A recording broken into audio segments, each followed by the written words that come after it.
nagusia maisha halisi ya Zuchu kwa sababu unajua wengine mmemfahamu juu baada ya kumuona WCB, lakini leo nakudondosha kila kitu kumhusu Zuhura Othman Sudi.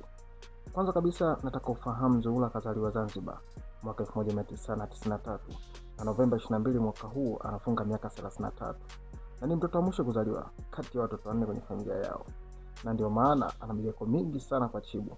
Mama yake mzazi ni Khadija Kopa na baba yake mzazi ni Mzee Sudi Othman ambaye alitamba na kibao cha ngoma yake ya Stahimili na Upoe miaka 14 iliyopita.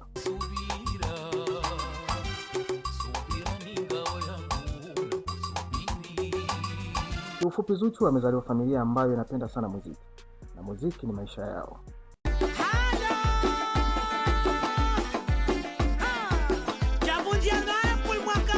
Diamond na Khadija Kopa walisha kufanya kazi ya muziki wakiwa kama wasanii na si kama mtu na mama mke wake, kwa sababu kipindi hicho Chibu alikuwa na mahusiano na mrembo kutoka Uganda, Zari the Boss Lady.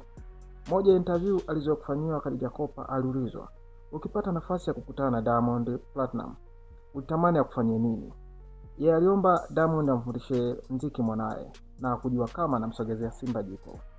Leo Zuchu anaitwa mama, kafanikiwa kujifungua salama akiwa na miaka 32, na wakati huo Wema Sepetu kajifungua akiwa na miaka 38. Yote ya yote, hongereni sana dada zangu. Mungu azitunze familia zenu, ila punguzeni urafiki na machoko. Watoto wenu wanajifunza mengi kupitia jamii iliyowazunguka. Ishu boy, Kada Stamina, chao chao.